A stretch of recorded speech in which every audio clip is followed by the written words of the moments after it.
Praise the lord. ఈరోజు దేవుని వాగ్దానం కీర్తనల గ్రంథం 32వ అధ్యాయం 8వ వచనం.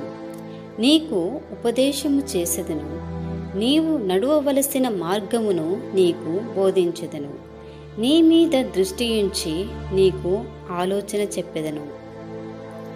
ప్రభువునందు ప్రియులారా, ఈ దినం అనేక ఆటంకముల మధ్య దిక్కు తోచని స్థితిలో, ఉద్యోగ విషయంలో, వివాహ విషయంలో, వ్యాపార విషయంలో, ఆర్థిక పరమైన ఒత్తిడులు, కుటుంబపరమైన ఒడిదుడుకులు, ఇలా రకరకాల పరిస్థితుల మధ్య ఏమి చెయ్యాలో, ఏ నిర్ణయం తీసుకోవాలో, ఎలా ముందుకు కొనసాగాలో అర్థం కాని స్థితిలో ఒంటరిగా కన్నీరు విడుస్తూ దిగులు చెందుతున్నారా?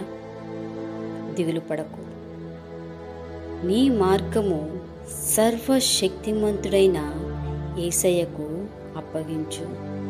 ఆయన నీ హృదయవాంఛలను తీర్చును. ఆయన నీ కార్యము నెరవేర్చును. ఒకని నడత యెహోవా చేతనే స్థిరపరచబడును. వాని ప్రవర్తన చూచి ఆయన ఆనందించును. యెహోవా అతని చేయి పట్టుకుని ఉన్నాడు గనుక అతడు నేలను పడినను లేవలేకయుండడు. యెహోవా తన ప్రజలకు బలముననుగ్రహించును. యెహోవా తన ప్రజలకు సమాధానము కలుగచేయును. వారిని ఆశీర్వదించును. యెహోవా ఆశీర్వాదము నొందినవారు భూమిని స్వతంత్రించుకుందురు. ఆమెన్.